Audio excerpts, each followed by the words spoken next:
देखो, अब 5.1 का प्रश्न नंबर 5 है। इसमें भी सेम है, बस लेकिन यहाँ पे समपूरक आ गया। तो हमें परिभाषा मालूम है कि एक कोण और उसके समपूरक कोण का योग 180 हो। तो देखो, ऐसा कोण ज्ञात कीजिए, वो बोल रहा है ऐसा कोण। तो ऐसे कोण को हमने मान लिया, माना कि अविष्ट कोण x डिग्री है। फिर संपूरक कोण समान हो तो संपूरक कोण को भी हमने x डिग्री मान लिया। और ये वाली परिभाषा से हमें पता है कि जब हम संपूरक की बात कर रहे हैं तो ये हो जाएगा x degree equal to 180 degree, क्योंकि संपूरक की बात जब भी हम करेंगे तो वो 180 डिग्री में ही आएगा।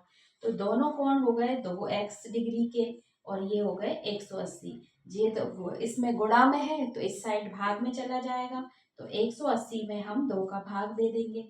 तो 180 में जब 2 का भाग दोगे तो 2 नाम 18 और ये 0, तो कितना आ गया 90 डिग्री। तो हम यहाँ पे लिख लेंगे कि अभिष्ट कोण कितने का हुआ, क्योंकि उसने यही पूछा है, यहाँ पे पूछा ना अभिष्ट कोण, ऐसा कोण ज्ञात करिए, तो वो कितने का हो गया 90 डिग्री का। और उसका संपूरक कितने का हो गया 90 का, क्योंकि दोनों हमने x माने हैं। तो दोनों कोण कितने हो गए 90, 90 प्लस 90 180 हो गया।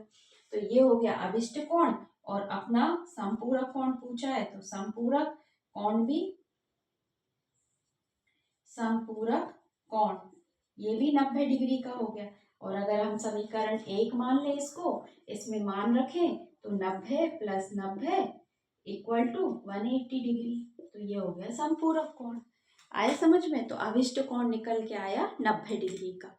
तो ऐसे करना है कि हमें एक अभिष्ट यानी जो उसने मांग ज्ञात करने को कहा है उसको भी x मान लिया, संपूरक का है तो उसको भी हमने x मान लिया और दोनों को प्लस कर दिया, क्योंकि 180 होना चाहिए, उसको डिवाइड कर दिया। तो ऐसे निकल के ये आ गया। ठीक है।